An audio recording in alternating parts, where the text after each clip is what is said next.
नमस्कार दोस्तों, स्वागत है आप सभी का न्यू उत्कर्ष साइंस यूट्यूब चैनल में। आज के इस वीडियो में काफ़ी इंपॉर्टेंट वीडियो है जिसके बारे में आज हम ले करके आए हैं, जो है आंग्ल बर्मा संबंधों के बारे में। मतलब अंग्रेज़ों का बर्मा के साथ, मतलब मैं बात कर रहा था ना कि पड़ोसी राज्यों के साथ अंग्रेज़ों के कैसे संबंध रहे हैं, उसके बारे में बात करेंगे। इससे पहले मैं नेपाल की बात किया था, तो इस वीडियो में बात करूँगा बर्मा के बारे में। बर्मा के बाद हम बात करेंगे अफ़गानिस्तान की, तो अफ़गानिस्तान की बात आगे आएगी। लेकिन चूंकि ये काफ़ी इंपॉर्टेंट टॉपिक है आंग्ल बर्मा संबंधों के बारे में, इसमें हम बात करेंगे। यांडबू संधि का भी जिक्र आएगा और भी बर्मा का युद्ध, जो प्रथम युद्ध, द्वितीय युद्ध, तृतीय युद्ध की भी चर्चा होगी, और कौन कौन से इंपॉर्टेंट फैक्ट हैं परीक्षा से रिलेटेड, उसके बारे में भी हम आपको निकाल करके उनकी चीज़ों को इंपॉर्टेंट आपको बताएंगे। तो आइए देखते हैं, काफ़ी इंपॉर्टेंट टॉपिक है आंग्ल बर्मा संबंध के बारे में।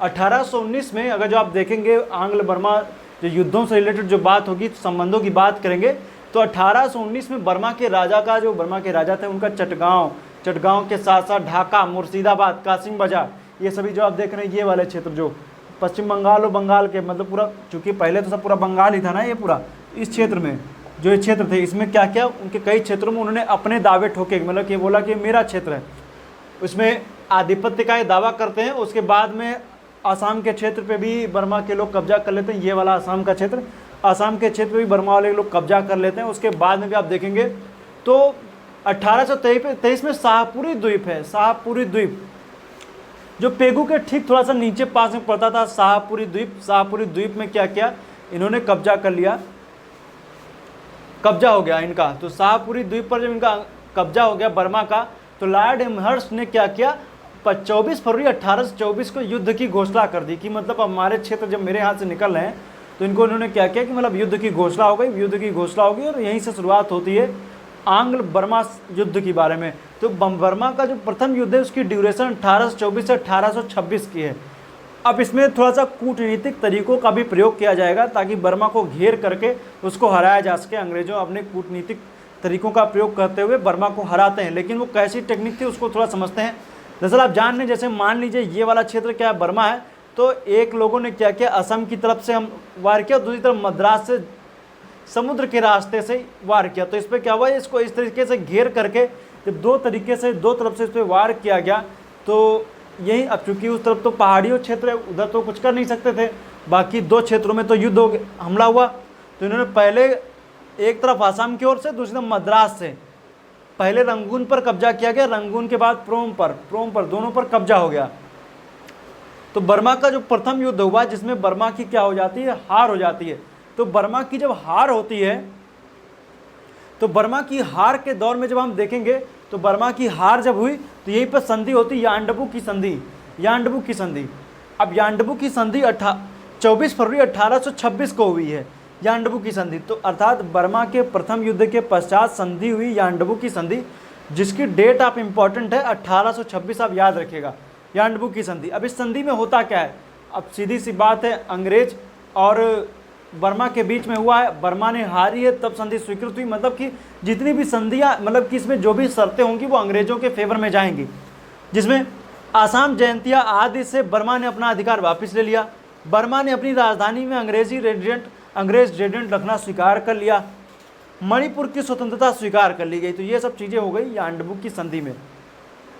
अब इसके बाद की कहानी आएगी। अब बर्मा ने संधि तो कर ली थी, लेकिन संधि उसके पक्ष में तो थी नहीं, विपक्ष में संधियाँ जा रही थी, और खास करके कुछ अंग्रेज व्यापारी भी दक्षिणी बर्मा के क्षेत्र में व्यापार के उद्देश्य यहाँ पर रहने के लिए रहने लगे थे। अब उसी दौर में जब हम देखेंगे तो बर्मा का द्वितीय युद्ध 1852 में होता है, ड्यूरेशन काफ़ी लंबी है दोनों के बीच में। अब इसमें होता यह है कि जब बर्मा का जब द्वितीय युद्ध होता है, तो बर्मा के द्वितीय युद्ध में कारण जो देखेंगे, तो यांडबू की संधि के पश्चात कई अंग्रेज व्यापारी दक्षिणी म्यांमार में बस गए थे। दक्षिणी म्यांमार में जब वो बसते हैं, तो दक्षिणी म्यांमार में बसने के बाद में अंग्रेज, मतलब कि बर्मा ने उनके ऊपर कई सारे भारी जुर्माने लगा दिए, मामूली बातों के लिए भारी जुर्माने अंग्रेजों के ऊपर लगा दिए। अब जब अंग्रेजों के ऊपर लगा दिए, तो अंग्रेजों ने क्या किया, अंग्रेजों ने बर्मा के राजा का एक जहाज़ जो था उसको उन्होंने अपने अधिकार क्षेत्र में ले लिया, अर्थात उसको पकड़ लिया। जब अंग्रेज ने बर्मा के राजा का जहाज जब पकड़ लिया, तो बस यहीं से युद्ध की घोषणा हो गई बर्मा। लेकिन इस युद्ध की घोषणा में आप देखेंगे को मिलता है कि बर्मा की फिर इसमें हार हो जाती है, बर्मा फिर हार गया। अब जब बर्मा की हार हुई, बर्मा की हार के बाद में लोअर बर्मा, पेंगू अंग्रेज क्षेत्र को पेंगू देख रहे हैं, लोअर बर्मा ये क्षेत्र क्या हो गए, अंग्रेजों को ये क्षेत्र दे दिए गए। पेंगू और लोअर बर्मा। अब यहीं पर जब इन लोगों को दे दिया गया तो जब अब सीधी बात है कि अब इसके बाद में होता है बर्मा का तृतीय युद्ध। अभी तो पूरा बर्मा क्षेत्र तो एक प्रकार से उत्तरी बर्मा के भी कुछ क्षेत्र में अंग्रेजों ने अधिकार कर लिया था, लेकिन आप देखेंगे तो कुछ अभी भी ऐसा नहीं था कि बर्मा नाम से कोई एक कह सकते थे सीमावर्ती राज्य एग्जिस्ट कर रहा था, एक था। लेकिन आगे चल करके जब बर्मा का तृतीय युद्ध होता है, बर्मा का तृतीय युद्ध 1885 से 1888 के बीच में बर्मा का तृतीय युद्ध हुआ। इस बर्मा के तृतीय युद्ध में ये डफरिन के काल में ये युद्ध होता है।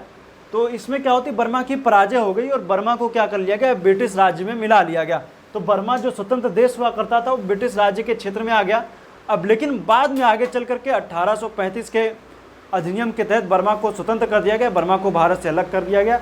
तो ये थी बर्मा की कहानी, आंग्ल बर्मा संबंधों के बारे में। ये मैंने बताया, ये आप मैप आप देख रहे हैं, प्रोम है, पेंगू है, लोअर बर्मा। बाकी के क्षेत्र आप याद रखिएगा, इधर है आसाम, तो आप जान ही रहे, मणिपुर वगैरह का क्षेत्र, इन सब क्षेत्रों को ले लीजिए। बाकी चटगांव, कासिम बाजार, मुर्शिदाबाद, इन सब क्षेत्रों को भी आप डिनोट कर लीजिए मैप में। इसमें इंपॉर्टेंट क्या है कि बर्मा का प्रथम युद्ध, द्वितीय युद्ध, तृतीय युद्ध, इनकी डेट याद रखिए और यांडबू की संधि याद रखिए, ये इंपॉर्टेंट है। और बर्मा को पूरी तरीके से कब भारत में शामिल किया गया, तो बर्मा के तृतीय युद्ध के पश्चात हुआ। बर्मा को कब अलग कर दिया गया, तो ये आप याद रखिएगा कि 1935 में बर्मा को भारत से अलग कर दिया गया। तो इन सब चीज़ों को याद रखिएगा, ये सभी काफ़ी इंपॉर्टेंट सेक्टर हैं, तो इन सब चीज़ों को आप लोग जरूर याद रखिएगा। तो फिलहाल मिलते हैं नेक्स्ट वीडियो में। नेक्स्ट वीडियो काफ़ी इंपॉर्टेंट होगा, जो मैं आपके लिए एक ज्योग्राफी का वीडियो लेकर के आऊँगा, बादल का। बादलों के बारे में हम जिक्र करेंगे कि आखिर कौन से बादल बरसते हैं और कौन से गरजते हैं। ऊपर बादलों का हम एक पूरा आपको कह सकते हैं कि पूरा क्लासिफिकेशन पूरा करेंगे, वर्गीकरण करके बताएंगे बादलों को, बाकायदा फिगर के साथ में आपको बताएंगे कि बादलों के बारे में कि कौन कौन से बादल बारिश करते हैं, कौन से बादल बारिश नहीं करते हैं, को बादलों का बनना कैसे होता है, कैसे सापेक्षिक आर्द्रता का जिक्र होगा कि कैसे बादलों की वर्षा के लिए जिम्मेदार है, और उन सब के बारे में हम चर्चा करेंगे। बादलों का फटना हो या बिजली कड़कना हो, हर एक प्रश्न का उत्तर आपको उस वीडियो में मिलेगा। तो मिलेंगे नेक्स्ट वीडियो में, तब तक के लिए आपका बहुत बहुत धन्यवाद। बाकी आगे मॉडर्न हिस्ट्री की श्रृंखला में आपको भारत के अफगान के साथ संबंधों के बारे में नेक्स्ट वीडियो आएगा, आप लोग उसको जरूर देखिएगा। फिलहाल आज के लिए इस वीडियो में इतना ही। उम्मीद करता हूँ वीडियो अच्छा लगा, अपने मित्रों के साथ शेयर कीजिए। Facebook, WhatsApp, Twitter, Instagram, Telegram जो भी है वहाँ पर अपने मित्रों के साथ इस वीडियो को शेयर जरूर कीजिए। मिलेंगे नेक्स्ट वीडियो में, धन्यवाद।